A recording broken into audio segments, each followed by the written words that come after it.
वृश्चिक राशि वाले बंधु, आप सभी का बहुत बहुत स्वागत है, हृदय से अभिनंदन है आपके अपनी वैदिक मंथन भिंड यूट्यूब चैनल में। तो वृश्चिक राशि वालों, जरा ध्यान से सुनिए। अगले 3 से 5 दिनों में आपके जीवन काल में जो भी कुछ घटित होने वाला है, इसके विषय में भूल कर भी किसी को नहीं बताना। आपके अपनों में ही नजर लगाने वाले बैठे हैं, शत्रु बैठे हैं, आपको नीचे खींचने वाले बैठे हैं। आपके जीवन काल में अब शुभ घड़ियों का आगमन होने वाला है। बुध का गोचर 6 जून को होने जा रहा है। मिथुन राशि में अपनी खुद की राशि में जा रहे हैं बुध देव, और देव गुरु बृहस्पति से यहाँ मिलने वाले हैं। बहुत ही अच्छा गोचर है यह। बुध और गुरु का मेल आपके जीवन में सर्वोत्तम परिणाम लेकर आने वाला है। आप यकीन मानिए कि आपके जीवन काल में ऐसी घटनाएं घटित होने वाली हैं अगले 5 से 7 दिनों में, जिनको आप लंबे समय से इंतजार कर रहे थे, लंबे समय से जिन चीजों के बारे में सोच रहे थे, वे अब फलीभूत होने जा रही हैं। कुल मिलाकर देखा जाए तो 5 प्रकार की मुख्य आपके जीवन में घटनाएं घटने वाली हैं, जिनके बारे में हम अभी चर्चा करने वाले हैं। और कुछ ऐसी बातें हैं जिन्हें आपको गुप्त रखना है, सीक्रेट रखना है। इसके विषय में भी आपको पहले से ही हम चेताने वाले हैं, समझाने वाले हैं, क्योंकि बात यही है कि जैसे ही आप उन्हें बाहर निकालेंगे, उनका दुष्प्रभाव आपके जीवन में आपको चारों तरफ से घेर लेगा और आने वाली उन्नति, ईश्वरीय कृपा को वहीं के वहीं रोक देगा। इसी के साथ साथ आपको आज हम बताएंगे एक ऐसा गुप्त रहस्य, जो कितना ही दुर्भाग्यशाली इंसान हो, यानी कि भयंकर से भयंकर दुर्भाग्यशाली इंसान को, पनौती को भी सौभाग्यशाली इंसान में परिवर्तित कर सकता है। इतना महाशक्तिशाली उपाय या क्रिया है, और बहुत ही सरल है ये क्रिया। इसके बारे में लोगों को थोड़ा बहुत आभास भी है, लेकिन पूर्ण रूप से इसके बारे में ज्ञान लोगों को नहीं है। इसी विशेष उपाय और क्रिया के बारे में भी हम आगे चर्चा करने वाले हैं। कहने का मतलब यह है कि आज का यह जो कार्यक्रम है, यह आपके आने वाले कम से कम 5 से 7 दिनों का पूरा रोड मैप है। कैसे चलना है, क्या करना है, क्या नहीं करना है, और कैसे आप अपने सोए हुए भाग्य को जगा सकते हैं, कैसे भ्रम की स्थिति से बाहर आ सकते हैं, निर्णय न ले पाने की स्थिति से एक श्रेष्ठतम निर्णय ले पाने की स्थिति में आप आ सकते हैं। कहने का मतलब यह है कि बुद्धि खोलने वाला यह कार्यक्रम है, सौभाग्य का निर्माता यह कार्यक्रम है, और श्रेष्ठतम मार्गदर्शक भी आज का यह कार्यक्रम आपके लिए बन गया है। तो बस ऐसे में आपको इस कार्यक्रम को पूरा देखना है, अंत तक देखना है, सारी बातों को समझ लेना है, अपने जीवन में उतार लेना है, और जैसे जैसे आप इन चीजों को अपने जीवन में उतारेंगे, आपके जीवन में इनके चमत्कार, सकारात्मक घटनाएं घटती आपको स्पष्ट रूप से दिखाई देंगी। उम्मीद करते हैं बंधु आप हमारी बातों को समझ रहे हैं। कार्यक्रम को अंत तक अवश्य देखेंगे, तभी हमारी मेहनत सफल होगी और महामाई की कृपा, आशीर्वाद भी आप तक पहुंच पाएगा। तो चलिए बंधु, अपने मूल विषय को शुरू करते हैं। महामाई को याद करते हुए कमेंट बॉक्स में पूरे भक्ति भाव के साथ लिख डालिए, जय मां भद्रकाली कृपा करो। महामाई निश्चित तौर पर आपके ऊपर कृपा कर चुकी हैं, तभी यह कार्यक्रम आप तक पहुंचा है। भाव यदि गहरा बने तो कमेंट बॉक्स में यह भी लिख देना कि मैं भी माई के परिवार का हिस्सा हूं। यह कार्यक्रम माई के धाम से प्रसारित हो रहा है, शुद्ध श्रेष्ठतम ज्ञान लेकर आया है, और इस ज्ञान की, इन बातों की पूरी जिम्मेदारी हम ले रहे हैं। ये वास्तविक हैं, फलीभूत हैं। तो बिल्कुल टेंशन फ्री होकर सारी बातों को समझिए, एक एक करके सारी बातों को समझिए। चलिए अपने मूल विषय को शुरू करते हैं। सबसे पहले बात करते हैं 5 बड़ी भविष्यवाणियों की, घटनाओं की। प्यारे मित्रों, हमारे अत्यंत प्रिय और परम पूज्य अमिताचार्य जी के पास माँ बगलामुखी और माँ भद्रकाली की साधनाओं का वर्षों का अनुभव है, और माता रानी की इनके ऊपर पूर्ण कृपा और सिद्धि है। आचार्य जी ने अपने सटीक कुंडली विश्लेषण और श्रेष्ठतम उपायों के माध्यम से हजारों लोगों के जीवन को खुशियों से भरा है। आचार्य जी का कुंडली विश्लेषण और उपाय करवाने का तरीका इतना अद्भुत है कि जीवन के हर एक दुख और कष्ट का कारण जड़ से ही समाप्त हो जाता है। फिर समस्या चाहे जैसी भी हो, कर्जा बहुत बढ़ गया हो, व्यापार चल नहीं रहा हो, बीमारियों में आप बर्बाद हो चुके हो, रिश्तों में प्रेम समाप्त हो चुका हो, या फिर नौकरी ही ना मिल रही हो, विवाह में देरी होती हो, कैसी भी समस्या हो, इन समस्याओं का कारण क्या है, कौन सी महादशा परेशान कर रही है, कौन सा दोष लगा हुआ है, सब कुछ आचार्य जी इतना सटीक बताते हैं कि वर्षों वर्ष के दुख कुछ ही दिनों में समाप्त हो जाते हैं। अगर आपके जीवन में भी कोई ऐसी संकट की घड़ी है, तो यही सही समय है जब आप पूज्य आचार्य जी के हाथों से अपनी कुंडली का विश्लेषण करवाएं और वर्षों से चल रहे दुखों और संकटों के इस चक्र से बाहर निकल जाए। प्यारे मित्रों, अभी वीडियो में दिए गए नंबरों पर फोन करिए और अपनी कुंडली का श्रेष्ठतम आकलन करवा डालिए। जिंदगी बदलने का यह सबसे बड़ा मौका हाथ से मत जाने दीजिएगा। जय माई की, महामाई आपका कल्याण करे। देखिए 6 जून के बाद से ही आपके जीवन में कुछ चीजें पॉजिटिव होनी शुरू हो जाएंगी। हम जानते हैं कि आप लंबे समय से निर्णय ना ले पाने की क्षमता से जूझ रहे हैं। आपको समझ में नहीं आ रहा है कि क्या करें क्या ना करें। 2-3-4 ऑप्शंस हैं, 2-3-4 बातें हैं जिनमें आप उलझे पड़े हैं। तो अब होगा यह कि 6 जून के बाद से आपकी बुद्धि प्रखर होनी शुरू हो जाएगी, ऊर्जा सकारात्मक होनी शुरू हो जाएगी। बुध और गुरु का मेल है जो वह बहुत ही उत्तम मेल कहा जाता है, क्योंकि गुरु ज्ञान के देवता हैं। डीप नॉलेज जिसे हम कहते हैं, समझ जिसे हम कहते हैं, चीजों को समझना, चीजों के बारे में जानना और उन्हें समझना, यानी चीजों की नेचर को, स्वभाव को समझ लेना, ये गुरु का काम है। और बुध है कि कैसे इस भौतिक संसार में ज्ञान का प्रसार और ज्ञान के माध्यम से उन्नति हासिल की जाती है। यानी कि भौतिकवादी ज्ञान जो है वह बुध का प्रदर्शक है और आध्यात्मिक ज्ञान और चीजों की गहरी समझ गुरु का प्रतीक है। दोनों का जब मिलन होता है तो जातक के अंदर ज्ञान का प्रकाश, ये यूं कहे कि प्रकाश का विस्फोट होता है, ज्ञान का विस्फोट होता है। कहने का मतलब यह है कि यदि जातक सात्विक है, अब शराब पीता है, मांसाहार करता है, तो बात ही अलग हो गई। फिर तो वह प्रवृत्ति राक्षसी अपना कर बैठा है, तो देवताओं के लाभ कैसे मिलेंगे? तो पहले तो अपनी इन दुष्प्रवृत्तियों को त्यागिए, इन नकारात्मक चीजों से दूरी बनाइए, फिर देवताओं के सानिध्य में आने की बात करिए। तो पहले तो इन चीजों को हटाइए। अगर जो इंसान इन चीजों से दूर है, सत्य बोलने की कोशिश करता है, अच्छे मार्ग पर चलना चाहता है, तो इस इंसान के जीवन में आने वाले समय में इसकी बुद्धि बहुत प्रखर होने वाली है। ये अपने लिए हर भले बुरे निर्णय का खुद से आकलन कर पाएगा, समझ पाएगा। दूसरा कि न केवल खुद से बल्कि दूसरों के जीवन का भी आकलन, दूसरों को भी श्रेष्ठतम सलाह और दूसरों के जीवन में उपयोग में आने वाली बातें उसे बताएगा, और इसकी सलाह से, यानी कि आपकी उस सलाह से दूसरों का बड़ा लाभ भी होगा, यानी कि ज्ञान, अद्वितीय ज्ञान हासिल होगा। देखो अब ऐसे में ये भी होगा कि कुछ लोगों के जीवन में मार्गदर्शक, पथ प्रदर्शक गुरु आएंगे, यानी कोई धार्मिक व्यक्ति आ सकता है, किसी धर्म गुरु से या पूजा पाठ करने वाले व्यक्ति से आप मिल सकते हैं, उसकी शरण में जा सकते हैं, ज्ञान प्राप्त कर सकते हैं, या फिर कोई अनुभवी व्यक्ति जो आपका शुभ चिंतक भी है, उससे आपकी मुलाकात हो सकती है। ये बहुत ही अच्छे संकेत हैं। इन चीजों को आप पॉजिटिव तरीके से लेना, सकारात्मक तरीकों से लेना। पुरानी जितनी भी आपके जीवन में व्याधियां हैं, नकारात्मकताएं हैं, उन्हें भूल जाना। जब जीवन मौका देता है तो हमें उस मौके को सकारात्मकता के साथ अपना लेना चाहिए। पुरानी बातों को याद करते रहेंगे, रोते रहेंगे, उन्हीं बातों को याद करके कोसते रहेंगे चीजों को, तो हम कैसे नई चीजों को देख पाएंगे? तो हमें अपने बुद्धि विवेक पर भी कार्य करना पड़ेगा, अपने स्वविवेक का प्रयोग करना होगा। दूसरी सबसे अच्छी घटना यह होगी कि जो लोग बेरोजगार हैं, नौकरी तलाश रहे हैं, उन्हें नौकरी लगने के, यानी 6 जून के बाद नौकरी लगने के पूरे अवसर प्राप्त होंगे। ठीक है। जो नौकरी बदलने के बारे में सोच रहे हैं, उन्हें भी नौकरी बदलने के अवसर प्राप्त होंगे।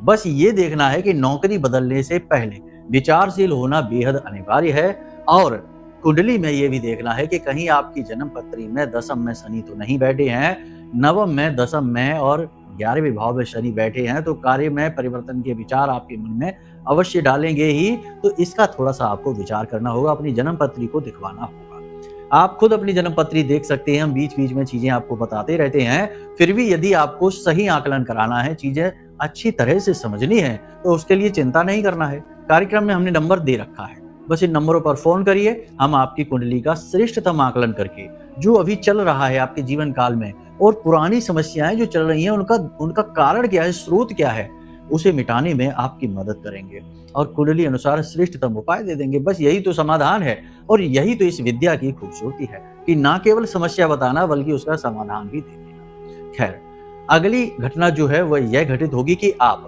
किसी नए बिजनेस की, नए काम की रूपरेखा रखेंगे। जी हाँ, कोई साइड इनकम आप बना सकते हैं, कोई प्रॉपर्टी वगैरह रेंट पर, किराए पर चढ़ा सकते हैं, प्रॉपर्टी बेच भी सकते हैं, और कोई ऐसा काम जिससे धन का आगमन होगा, कोई बिजनेस आप शुरू कर सकते हैं, फ्रेंचाइजी वगैरह है, कोई और अपने बिजनेस को फैला भी सकते हैं, दूसरा कोई और काम शुरू कर सकते हैं, मतलब कि उन्नति होगी। आर्थिक उन्नति का समय आ रहा है।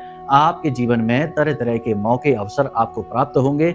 मौके अवसरों को प्राप्त करना और उनका आकलन करना बेहद अनिवार्य है, और जो सही लगे, श्रेष्ठ लगे, उसी का चुनाव करना है, जल्दबाजी नहीं दिखानी है। देखिए, राहु इस समय पर अति बली है, तो इस बात की पूरी संभावना है कि जो मौके आपके पास आ रहे हैं धन कमाने से जुड़े हुए, वे पहले नकारात्मक मौके आएंगे। मतलब कि राहु का स्वभाव ही नकारात्मक है, राक्षस ग्रह है, छाया ग्रह है, स्वभाव से ही नेगेटिव है, नकारात्मक है। तो जो अवसर, अपॉर्चुनिटी, मौका देगा, राहु देगा, वे पहले नेगेटिव होंगी, यानी कि पहले नकारात्मक चीजें आपके जीवन में टकराएंगे, फिर अच्छी चीजें। तो कहने का मतलब ये है कि आपको स्व विवेक का प्रयोग करना होगा, ये आपकी अनिवार्यता है। आप अपनी बुद्धि, अपने दिमाग का सही से इस्तेमाल करेंगे, विचारशील बनेंगे, ये आपकी अनिवार्यता है। ये आप कर पाएंगे तो आप श्रेष्ठ चुनाव कर पाएंगे, और चुनाव आपका जो भी रहेगा वही तो आपके भविष्य की रूपरेखा तय करेगा। तो इसका आपको ध्यान रखना है। हाँ, एक चीज यहाँ पर आपको हम और बता दें कि पैसे उधार किसी को नहीं देना है, ठीक है। अब यहाँ पर भी एक चीज और है कि जरूरतमंद, देखिए छोटी मोटी रकम है तो उसको कर सकते हैं, लेकिन किसी बड़ी रकम की बात यहाँ पर हम कहते हैं। जब हम कहते हैं उधार नहीं देना, मतलब कि बड़ी रकम किसी को नहीं देना। छोटी मोटी मदद तो सामाजिकता के नाते, इंसानियत के नाते करनी भी पड़ती है। अब आपके यहाँ यदि कोई व्यक्ति काम कर रहा है और उसे पैसे की जरूरत है, तो वो आपसे मांग रहा है। अब वो उधार तो है नहीं, कल तो चुका ही देगा, आप उसकी तनख्वाह में से भी निकाल सकते हैं। तो कहने का मतलब ये है कि ये छोटी छोटी चीजें हैं, इनको आपको समझना पड़ेगा अपने विवेक से। उधार न देने का मतलब होता है कि रकम किसी को नहीं देना, अपना काम रोक कर किसी की मदद नहीं करनी है, आगे बढ़ बढ़कर किसी की मदद के लिए नहीं जाना है, वरना दुरुपयोग हो जाएगा। पहली चीज ये। दूसरी चीज, वाहन, गाड़ी संभल कर चलाना है, क्योंकि यात्रा के बड़े स्ट्रॉन्ग, बहुत ही मजबूत योग बन रही है। अगले 5 से 7 दिनों में यात्राएं होंगी, किसी न किसी यात्रा पर आप जाएंगे।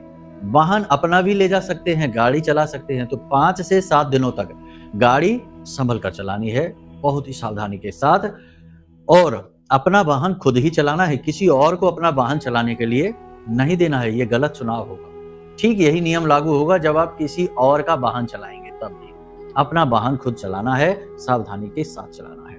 इसी के साथ साथ आपको बता दें, जीवन साथी के साथ विवाद हो सकता है, मनमुटाव हो सकता है, प्रेमियों के बीच भी किसी बात को लेकर तनाव, मनमुटाव की स्थिति बन सकती है, लेकिन बाद में सब सही हो जाएगा, ज्यादा बड़ी बात नहीं होगी, तो टेंशन वाली कोई बात नहीं है।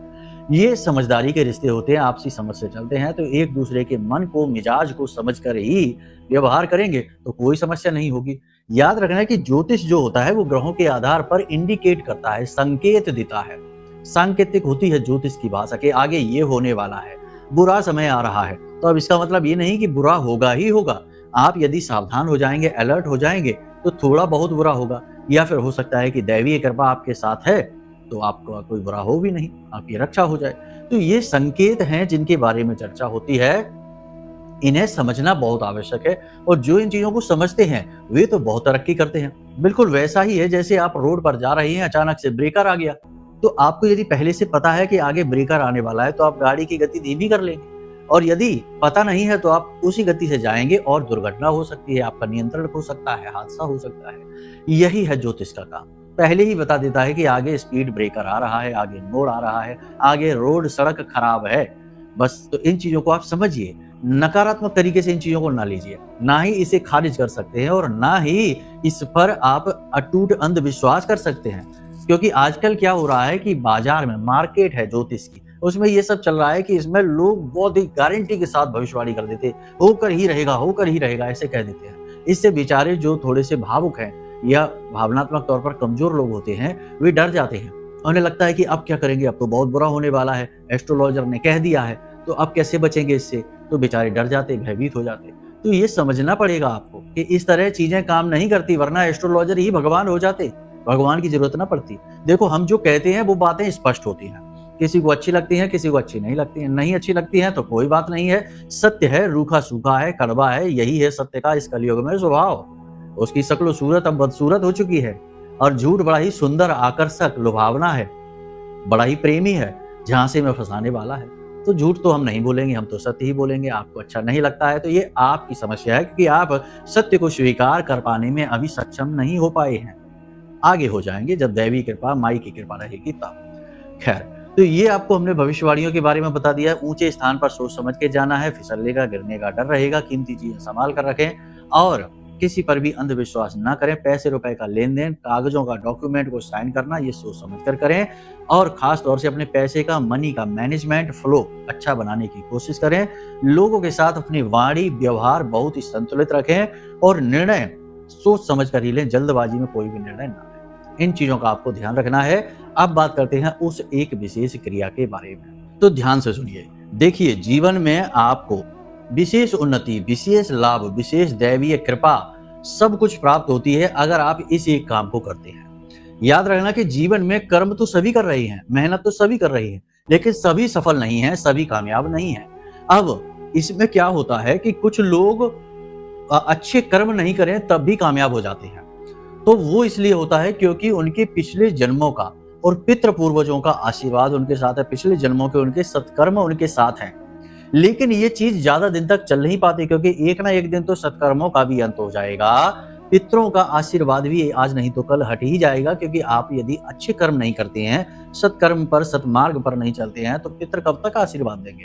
तो ये चीज एक दिन समाप्त हो जाएगी। तो ऐसे लोगों का फिर डाउनफॉल शुरू होता है। उम्र के किसी विशेष पड़ाव पर जाकर ये लोग धड़ाम से नीचे गिरते हैं, खूब ऊंचाई छूने के बाद भी। जैसे ही उनका कर्म का खाता बंद हुआ, नीचे आ जाते हैं। लेकिन एक ऐसी क्रिया, एक ऐसी विधि है जिसे यदि आप अपने जीवन में आजमाते हैं तो निश्चित तौर पर आपके कर्म का घड़ा जो है ना, पुण्य कर्म का घड़ा, वो भरता चला जाता है, खाली कभी नहीं होता है। याद रखना, इस कलयुग में सौभाग्य को निर्माण करने के लिए, ईश्वर की कृपा प्राप्त करने के लिए सबसे अच्छा मार्ग है दान। जी हाँ, हम अपने लगभग हर एक कार्यक्रम में दान के विषय में आपको अवश्य बताते हैं, क्योंकि दान ही एकमात्र ऐसा कर्म है जिसके साथ धर्म जुड़ा है। लोग कहते हैं दान धर्म, ठीक है ना? वैसे तो सारे धर्म ही हैं, चाहे दया हो, तप हो, दान हो, सभी धर्म ही हैं। लेकिन दान कलयुग का सर्वश्रेष्ठ कर्म है। तो आपको अपने सौभाग्य का निर्माण करना है, बिगड़े काम बनाने हैं, जीवन में उन्नति करनी है, आगे बढ़ना है निर्बाध रूप से, तो आपको दान करने की आदत डालनी होगी। अब इसमें भी लोग बहुत बुद्धि लगाने लगते हैं। किसी को दान देंगे तो लोग कहते हैं, अरे इसको क्या दान देते हो, ये तो जाकर अभी ये करेगा, उल्टे सीधे काम करेगा, तुम्हारे पैसे का दुरुपयोग करेगा। कभी कभी कोई कह देता, मंदिरों में क्या दान करना, वहां तो ये लोग लूट मार मचाते हैं, पैसे खा जाते हैं, ये करते वो करते। जब सारा ज्ञान आपके पास है ही तो फिर आप परेशान क्यों हैं? जब सारी व्यवस्थाएं आपको समझ में आती हैं, ईश्वर की व्यवस्था भी आपको समझ में आती है, धर्म कर्म न्याय का संपूर्ण ज्ञान, ब्रह्म ज्ञान आप लेकर घूम रहे हैं, तो फिर आप व्याकुल परेशान क्यों हैं? क्यों अपनी कुंडलियां दिखा रहे हैं? क्यों दर दर की ठोकरें खा रहे हैं? ये उन लोगों के लिए हम कह रहे हैं जो लोग ज्यादा ज्ञान देते हैं इन चीजों पर। आप एक बात समझिए कि आपने किसी को कुछ दान दिया, मानकर चलते हैं 20 रुपए आपने किसी भिखारी को दान दे दिए, उस भिखारी ने आपके दिए पैसों से कुछ गलत खा पी लिया, तमाम सारी व्यसन चल रहे हैं, तो कुछ खा पी लिया, तो कर्म आपका खराब हुआ या उसका? उसने गलत कार्य किया, दान में मिली दक्षिणा का उसने दुरुपयोग किया कि आपने तो अपना कर्म बना लिया, बिगड़ेगा उसका कर्म। याद रखना कि यहाँ हर एक जीव इस संसार में एक दूसरे से जुड़ा हुआ जरूर है, परंतु कर्म का खाता सबका अपना अपना है और सभी अपनी यात्रा पर हैं। इसीलिए इसे जीवन यात्रा कहते हैं। तो सभी अपनी यात्रा में चले जा रहे हैं, सभी का अपना कर्म का खाता है, सभी अपने नए कर्म बंधन बनाते हैं और पुरानों को काटते हैं। तो आपको कहने का मतलब हमारा ये है कि आप अपना भाव शुद्ध रखिए, अपना कर्म कीजिए। पूरी दुनिया के हिसाब किताब की आपको आवश्यकता नहीं है। वो काम ब्रह्म का है, भगवान का है, वो खुद ही कर लेंगे। आप क्यों भगवान बनने की कोशिश कर रहे हैं? तो कहने का मतलब ये है कि आप बिल्कुल ये सोच कर जाइए कि प्रभु, हम आपके मंदिर आए हैं और हम आपकी ही द्वारा दी गई चीज को आपको ही दान कर रहे हैं, बस अपने भाव स्वरूप। भगवान के मंदिर में जो आप दान दे रहे हैं वो भगवान को नहीं दे रहे हैं, वो आप खुद सोचिए कि आप और हम भगवान को कुछ दे सकते हैं, महामाई को कुछ दे सकते हैं, हमारी क्या हैसियत है? नहीं, लेकिन भाव तो दे सकते हैं। भाव देने की पूरी हैसियत है, ठीक है? भाव ही आपको अमीर बनाता है। लेकिन लोग दान तो कर देते हैं, लेकिन भाव विकृत कर देते हैं, उल्टे सीधे हिसाब किताब लगाकर, मानसिकता लगाकर, तो दान भी खराब हो गया। आपने जो मंदिर में दान किया वो पूजा पाठ में, अनुष्ठान में, भंडारे में, मंदिर के रख रखाव में प्रयोग में आ गया। तो वो तो हुआ ना सत्कर्म। तो कहने का मतलब ये है कि आप अपना कर्म करिए, अपना दान करिए। अब इसका मतलब ये नहीं कि आप यही करने लग जाए, नहीं। आप दिन में एक बार मंदिर जाइए, 10 रुपए, 5 रुपए, जितनी आपकी क्षमता है, क्षमता से भी कम आप दान कर दीजिए, कोई समस्या नहीं। आप कुत्तों को भोजन करा दीजिए, जीव जंतुओं का पेट भर दीजिए, जितना आप कर सकते हैं। 1 बिस्किट का पैकेट किसी कुत्ते को खिला दीजिए, गाय को 2 रोटी खिला दीजिए। अगर आप इन हैबिट्स को, इन आदतों को जीवन में लेकर चलेंगे, यानी हर वक्त अपना दान करने के लिए हाथ खुला रखेंगे, तो ईश्वर अपना हाथ आपके लिए खोल देंगे। तो यानी ईश्वर का वरद हस्त आपके ऊपर आएगा, क्योंकि आप स्वभाव से पवित्र हैं और पवित्र चीजें ही भगवान को प्रिय हैं, अपवित्र चीजें नहीं। दूषित विचार, दूषित मानसिकता और दूषित कर्म भगवान को नहीं चढ़ाए जाते।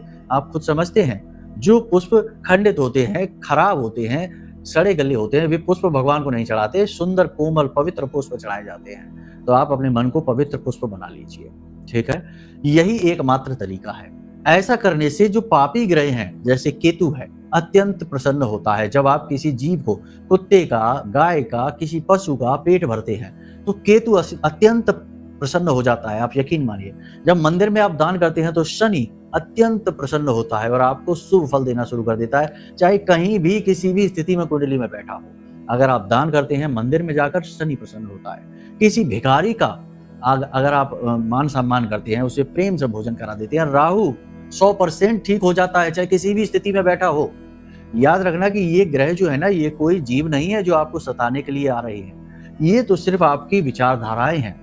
इन्हें अगर आप समझ लेंगे तो आप इनके शुभ परिणाम प्राप्त कर लेंगे। और एक बार यदि आपने इन आदतों को अपना लिया, तो जो पापी ग्रह हैं वे ही आपके सहायक हो जाएंगे। और याद रखना कि जो पापी ग्रह जीवन में देते हैं वो अटूट होता है। सूर्य आपको जो देंगे मान सम्मान, उसकी सीमा है। चंद्रमा जो मन की शांति देंगे, उसकी सीमा है। लेकिन जो राहु आपको देगा उसकी कोई सीमा नहीं, जो शनि आपको देगा उसकी कोई सीमा नहीं। यानी कि अनलिमिटेड धन दौलत, अनलिमिटेड यानी असीमित आपको मन की शांति, असीमित मान सम्मान आपको जो शनि देगा वो कोई और नहीं दे सकता। तो कहने का मतलब ये है कि ऐसा नहीं है कि ये जो क्रूर ग्रह हैं, पापी ग्रह हैं, सिर्फ और सिर्फ आपको पीड़ा देंगे। पीड़ा ये आपको तभी देंगे जब आपका स्वभाव पीड़ा पाने लायक है। तो आप थोड़ा सा सुधार करिए हमारे कहने से। ज्यादा नहीं तो केवल 31 दिनों के लिए, 21 दिनों के लिए एक प्रयोग करके देख लो। मंदिर जाइए और चुपचाप बिना कहे मंदिर में एक 5 रुपए का सिक्का, 10 रुपए का नोट, जितनी आपकी क्षमता है दान कराइए। जिस दिन नहीं दान कर सकते हैं उस दिन अपना हाथ जोड़कर भगवान से कह दीजिए कि प्रभु आज हमारी व्यवस्था ही नहीं है, अब हम कैसे करें, मन तो बहुत है। बस हो गया आपका दान, मानसिक दान होगा ये, ठीक है। तो बस हो गया आपका। लेकिन आप जाकर ये क्रिया करिए, केवल 21 दिनों तक इस क्रिया को आप करके देखिए। 21 दिन के अंदर अंदर भाग्य ना खुल जाए, धन के नए मार्ग ना खुल जाए, विवाद, झगड़े, समस्या, तनाव जो भी कुछ जीवन में हो सब कटना ना शुरू हो जाए। तो हम आपसे कहते हैं बस एक चीज याद रखना कि एक भी कोई भी प्रयोग जैसे करो तो वो उसे अखंड करना। ऐसा नहीं कि 21 दिन का सोचा है और बीच में 4 दिन गायब हो गए, ऐसा नहीं। ये हाजिरी लगाना है भगवान के सामने, तो हाजिरी लगे तो बराबर लगे, ठीक है। बस इन चीजों का आप ध्यान रखिए। आने वाला समय आपका अच्छा है। जो भी कुछ शुभ आपके जीवन में घटित हो रहा है उसके बारे में कभी किसी को ना बताना। आपके आसपास ही आपके नीचे गिराने वाले लोग, जलने वाले लोग, परेशान करने वाले लोग हैं। आपको दिखाएंगे ऐसा कि उन्हें बहुत अच्छा लग रहा है कि वाह वाह आपकी नौकरी लग रही है, बहुत अच्छी बात है, बहुत बढ़िया, खुश रहो। लेकिन अंदर ही अंदर कटु भाव मन में लेकर बैठे हैं, गलत भावनाएं मन में लेकर बैठे हैं कि इसकी क्या हो गया, कैसे नौकरी लग गई, कैसे ये आगे बढ़ गया, कैसे उन्नति कर रहा है, हे भगवान ये तो बहुत ऐसा था, इसको तो नीचे ही आ जाना चाहिए, क्या ये ऊपर जाने लायक नहीं है। इस तरीके के उल्टे सीधे विचार, और ये विचार नजर लगाते हैं, ये विचार अवरोध पैदा करते हैं, राहु को नेगेटिवली एक्टिवेट करते हैं। तो आपको इन चीजों को छुपा कर रखना है, मन में दबा कर रखना है, किसी से नहीं बताना है। कामयाबी जब आएगी तो वो खुद ही शोर मचा देती है, कामयाबी का अपना अलग शोर है, तो खुद ही लोगों को पता लग जाएगा। आपको कह कह के आगे बढ़ बढ़कर बताने की किसी को जरूरत नहीं है, चाहे कितना ही अपना सगा हो, रिश्तेदार हो, मित्र हो, दोस्त हो, भाई हो, कोई फर्क नहीं। सबसे चीजें छुपा कर रखिए तो फलित होने वाली चीजें बहुत सारी जीवन में आ रही हैं, उनका स्वागत करिए, ठीक है। उम्मीद करते हैं सारी बातें आपने समझ ली हैं। अब यदि कोई प्रश्न मन में उठे या कुंडली का विश्लेषण कराना हो तो नंबर वीडियो में दिया गया है। माँ बगलामुखी की पूजा पाठ की संपूर्ण पद्धति यदि आप चाहते हैं, माई के विग्रह की फोटो चाहते हैं, माई का कवच पाठ, चालीसा पाठ या फिर आरती, इन सारी चीज़ों को मिलाकर हमने एक पूरा का पूरा पैकेज तैयार किया है।